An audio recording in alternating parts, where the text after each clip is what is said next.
बिस्मिल्लाहिर्रहमानिर्रहीम। Nawaz 10 news TV पर मुखातब हूँ। अल्लाह के वलियों की शान नशस्त नंबर 17। नशस्त नंबर 17 में नाज़रीन हम यह बात करेंगे हज़रत बाबा गौस पाक और 11वीं शरीफ की फजीलत बात करूँगा। नाज़रीन नशस्त नंबर 17 पे मैं जिन बुज़ुर्गों का जिक्र कर रहा हूँ, पीरों के पीर दस्तगीर तमाम औलिया कदम कंधे पे उनका कदम मुबारक। और 11वीं शरीफ की फजीलत, 11वीं शरीफ का आगाज़ कैसे हुआ? हज़रत बाबा गौस पाक सरकार ने पर्दा फरमाया। जब पर्दा फरमाने के बाद जब 40वें रोज़ हुए, 40 रोज़ के बाद तकरीबन कि आपके अकीदतमंदों ने आपका ख़त्म दिलाया 40वें का। फिर उन्होंने ये कहा कि भाई हम हर महीने की जो है ना 11 तारीख को हम ख़त्म दिलाया करेंगे, क्योंकि 40वां 11 तारीख को था। हर महीने की 11 तारीख को ख़त्म दिलाना शुरू कर दिया। फिर ऐसे 11 शरीफ का ख़त्म होता होता फिर इस वक्त पूरी दुनिया के अंदर 11वीं शरीफ का ख़त्म पूरे साल दिलाया जाता है। और 12 महीने के अंदर हर महीने में 11वीं शरीफ का ख़त्म दिलाया जाता है। 12 महीने ही आपका उर्स मुबारक रहता है। इसलिए आपके जो उर्स मुबारक की तारीख भी है 11 से लेकर 17। बेसिकली कुछ लोग नाज़रीन ये कहते हैं कि आप सरकार की आप जिस वक्त आपने पर्दा फरमाया था उस वक्त आपकी उस वक्त जो डेट थी वो थी 17, जो कि 40वां 11 तारीख को हुआ है। और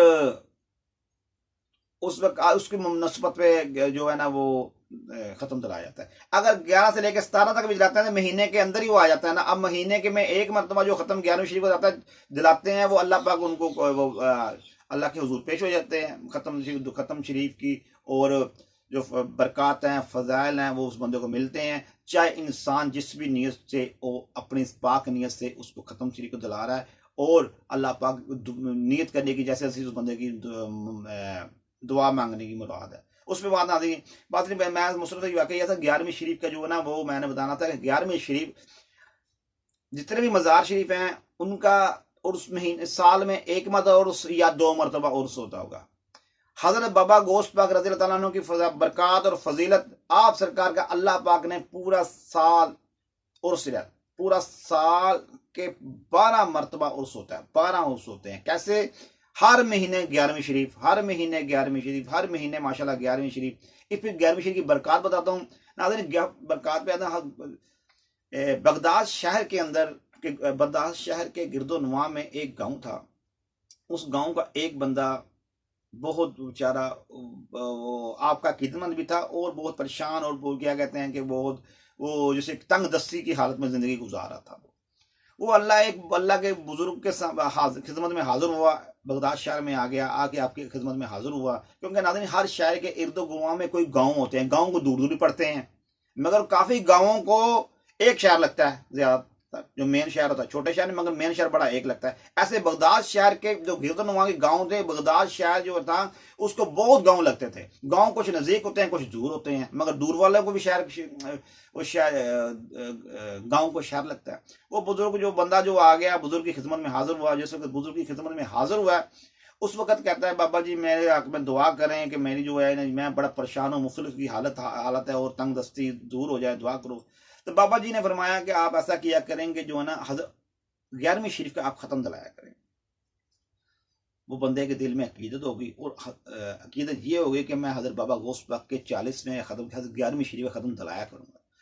जो तो 11वीं शरीफ ख़त्म दिलाया करूँगा तो फिर क्या अकीदत होगी? उसके बाद जो उस गांव के लोग चौधरी था, जिस लोग आप जमाने में उस गांव का जो हाकम था वो बहुत जालिम आदमी था और बहुत किसी क्या कहते हैं कि बड़ा वो कट्टर किस्म का आदमी था वो।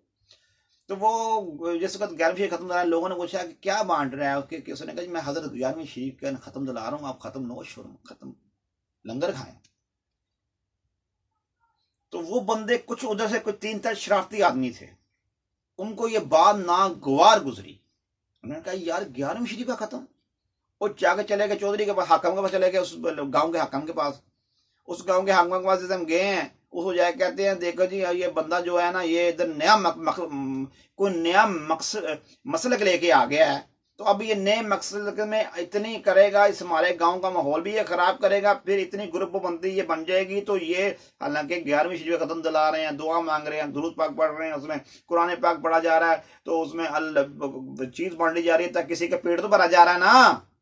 ये सोचे ना, मगर नहीं सोच रहा वो कह रहा है ये नया मसलक कोई फैला रहा है। उस बंदे को सिलसिले में और मसलक में समझ नहीं आ रही। वो बंदे क्या कह रहे हैं जी, नया मसलक कोई लेके आ गया है, देखो जी ये जो है ना माहौल खराब करेगा जी हमारे ये गांव का। तो वो जी चौधरी जो आ गया, वो जो था हकम उस इलाके का, वो आया और कहता जी यार आप ये क्या करते हैं। उन्होंने कहा जी मैं हज़रत बाबा गौस पाक रज़ी अल्लाह तआला अन्हु का ख़त्म शरीफ दिला रहा हूँ, 11वीं शरीफ का ख़त्म दिला रहा हूँ। उन्होंने कहा ये 11वीं शरीफ ख़त्म किया। उन्होंने कहा 11वीं शरीफ का ख़त्म जो है ना आपको नहीं मकसद मैं दिलाता हूँ। तो बात सीधी सी बात है, मैं आपको मैं कहूँगा तो ऐसे बंदे ने गुस्ताखी ना कर दे। उसने कहा भाई ख़त्म दिलाता हूँ मैं, तो भाई मैं किसी को तंग तो नहीं ना कर रहा, मैं चीज़ ही बांट रहा हूँ ना।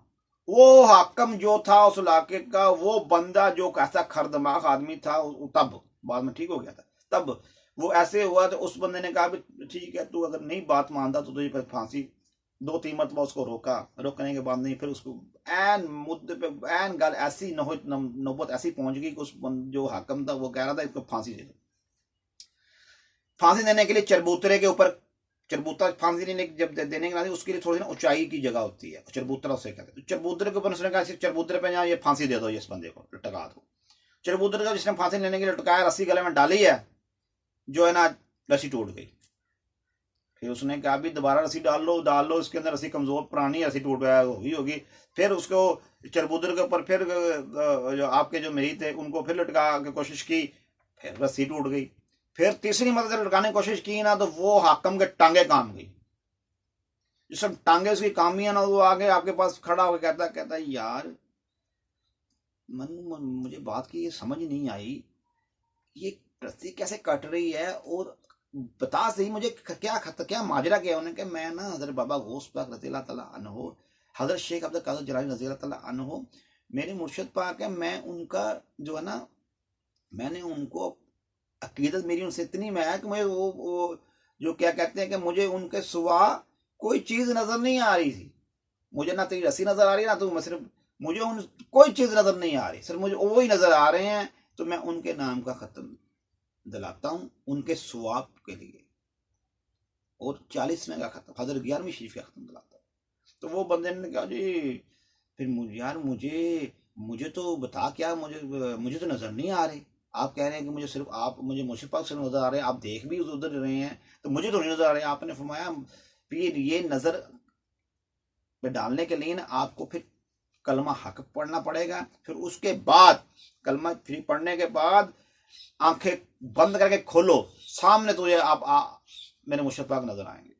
उस बंदे ने चरबूतरे, वो बंदा जो हाकम था उस इलाके का, उसने आंखें बंद की, आंखें मांगे खोलने के बाद देखा कि आप सरकार का जो है ना, जिस वक्त जो आपका मरीज देख रहा था, जिस जगह पे देख रहा था ऐसे आसमान की तरफ देख रहा था, तो यानी कि उसी जगह के ऊपर आप सरकार का चेहरा नमोदार उस बंदे को नजर आया, आपका चेहरा मुबारक नजर आया। तो जिसको तो आपके चेहरा नजर आया ना, तो वो बंदा तौबा तैब हो गया। वो उसने कहा भी मैं भी कभी 11वीं शरीफ का नाम खत्म दिलाऊंगा, हजरत बाबा गौस पाक का 40वें खत्म मैं भी दिलाऊंगा, 11वीं शरीफ का खत्म मैं भी दिलाऊंगा। वो ये है। तो एक किस्सा मुस्लिम और नाजरीन के वाकया हो रहा है कि खिते हिंद में का झारखंड का एक इलाका है, भारत का झारखंड का एक इलाका है। झारखंड में ना एक थी रोही नाम की औरत, उसका खामद डापा चलाता था। तो उसकी 5 बेटियां थी, 1 बेटा था। वो रोही जो थी ना, कुछ देर गुजरी, रोही का खामद फोत हो गया। रोही का जब खामद फोत हुआ है कि रोही खुद डाबा संभालना शुरू हो गई। रोगी ने जिस टाइम डाबा खुद संभालना शुरू हो गई है, तो रोगी क्या किया है कि उसका दिन ना डाबा जो है ना, उसका वो काम नहीं रहा जो उसके खामन का काम था। उसके बाद करती करती बड़ी उसकी तंग दस्त की हालत हो गई। उसने किसी तरह उसको कहा कि रोही, एक मुसलमान औरत गुजर रही थी, उसने उसके बाद देखा, उससे रोही बड़ी परेशान है। उसने कहा रोही बात तो मैं, वो थी दिलित एक नादरी कौम है। दिलित हिंदुओं में एक दिलित ना, दिलित एक कौम है, दिलित कहते हैं उसको दिलित को नीचे दर्जे की कौम कहते हैं, दिलित की। और दिलितों की खातून थी, वो दिलित कौम की खातून थी। उसने कहा रोही तू परेशान क्यों है? उन्होंने कहा मैं ये देखो ये हालत। उन्होंने कहा तू ऐसे कर कि तू हजरत बाबा गौस पाक के नाम की 11वीं शरीफ दिला। माना कि तू मुसलमान नहीं है मगर हजरत बाबा गौस पाक, इसलिए देखें अल्लाह के वलियों के पास हिंदू भी, मुसलमान भी, सिख भी, अल्लाह के वली, जो अल्लाह के वली होते हैं उनकी आंखें जो मुबारक होती हैं किसी तासब की नहीं होती। वो तासब नहीं किसी आंख, ना ही उनकी आंख के ऊपर तासब की ऐनक होती है, ना उनकी आंखों के ऊपर नफरत की ऐनक होती है, ना ही उनकी आंखों में हसद की ऐनक होती है। उनकी आंखों के ऊपर कोई ऐनक ऐसी नहीं होती जो खिलाफे इंसानियत हो। अल्लाह के वली को जो तंग करते हैं वो उसका फिर नतीजा फिर आसिर का जब नलानो उसको उनको मिल जाता है। वो किसी भेदभाव की उन पे ऐनक नहीं होती अल्लाह के वलियों के ऊपर। वो रोही ने क्या किया, बात सुन ली, बात सुनने के बाद उस बात पे ठीक है याद रखा, उसने कहा भी ठीक है यानी कि मैं दिलाऊंगी। तो वो ना ऐसे वक्त चंद दिनों में ना उस रोही को ना फालज हो गया। जब रोही को फालज हो गया, रोही चारपाई के ऊपर जो है ना वो पड़ गई। जब चारपाई के ऊपर रोही पड़ी है तो रोही का 8 साल का बेटा था, 8 साल का बेटा, वो बेचारा ढाबे पे बैठ गया। मगर 8 साल का बच्चा कितना के ढाबे को संभाल सकता होगा? उसको ढाबा वो होटल उसको संभाला नहीं, जब 8 साल के बच्चे से नहीं संभाला गया। वो और भी करते करते थोड़ा सा उसका काम रह गया। तो रोही को ना उस औरत की बात याद आई, मुसलमान औरत की।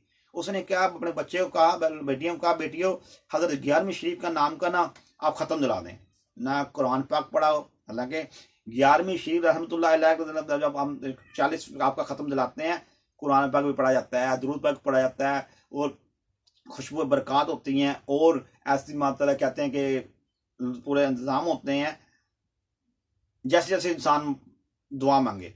रोही ने सिर्फ 11वीं हजरत 11वीं शरीफ रहमत हजरत बाबा गौस पाक का नाम लेके चीज बांट दी है। हजरत बाबा गौस पाक के खत्म पे मैं ये इस स्वाब के लिए ये मैं चीज बांट रही हूँ, जितना भी स्वाब मिले हजरत बाबा गौस पाक ये कह रही है। तो मगर हजरत बाबा गौस पाक रज़ी अल्लाह तआला अन्हु की सरकार की निगाह करम और अल्लाह पाक का करम और सरकार की निगाहें और दुआ अल्लाह के आगे, अल्लाह पे इनके हालात चेंज कर। तो क्या हुआ, रोही ने सिर्फ और सिर्फ हजरत बाबा गौस पाक का नाम लिया है तो खत्म बांट दिया है। हिंदू है, चंद दिन गुजरे हैं, वो बच्चे के पास एक शख्स आता है, शख्स आके खाना खाता है, खाना खाने के बाद कहता है यार मेरे पास ये पैसे नहीं, मेरे पास लॉटरी का टिकट ले ले। तो उन्होंने कहा, बच्चे ने कहा ठीक है लॉटरी का टिकट मुझे दे दो। लॉटरी का टिकट जिस टाइम ले लिया, लॉटरी टिकट के पीछे देखा कि हजरत बाबा गौस पाक हजरत शेख अब्दुल कादिर जिलानी लिखा हुआ है। हजरत शेख अब्दुल कादिर जिलानी रज़ी अल्लाह तआला अन्हु ने कहा, बच्चे ने चूम के उसको अपने गले में रख लिया। जाकर अपनी वालदा को हमने कहा, चूम लिया, उसने कहा उनके नाम की मैं इज्जत करती हूँ। जो हजरत बाबा गौस पाक के नाम की भी इज्जत करें, हजरत बाबा गौस पाक फिर उनकी भी कांड नहीं लगने देता। होवे नियत की बात है, चाहे कोई कौम भी हो, कोई कौम का मकसद बंदा भी हो। तो वो क्या हुआ कि वो ना चंद दिन गुजरे हैं, लॉटरी का पहला इनाम उस लड़के का आया, 5 लाख रुपए का इनाम। 5 लाख रुपए का इनाम उस लड़के के बच्चे का लगा। उनके हालात बदली हो गए। अब 5 लाख रुपया अब तो उसकी वैल्यू नहीं है। तब आज से कुछ 100 साल 200 साल पहले, 200 साल पहले क्या उसकी वैल्यू, तो वैल्यू होती होगी 5 लाख रुपया। क्या वैल्यू होती होगी उसका? 5 लाख रुपए का जो है ना बयान उसका नाम लगा। तो तकरीबन मेरे ख्याल से इस बात को भी तकरीबन कह सकते हैं, क्योंकि 100 साल से तकरीबन हो गए, तकरीबन, क्योंकि कोई साल कम ज्यादा भी हो सकते हैं, मगर तकरीबन में इंसान की हो जाती है। मगर जो वाकया है वो वाकया है, दिन आगे पीछे का नहीं कह सकते हम, क्यों कि पुरानी बात है। मैं ये कह सकता हूँ पुरानी बात है। उस लड़के का इनाम लगा और हजरत बाबा गौस पाक सरकार रहमतुल्लाह अलैह की 11वीं शरीफ की बरक़ात के वसीले से लगा और उनके अकीदत में रखा। इसलिए हजरत 11वीं शरीफ सरकार का ख़त्म जो दिलाते रहेंगे, प्यार करते हैं वली औलिया से करते रहेंगे। अल्लाह के वलियों के शान मोहम्मद नवाज इंशाल्लाह करता रहेगा बयान।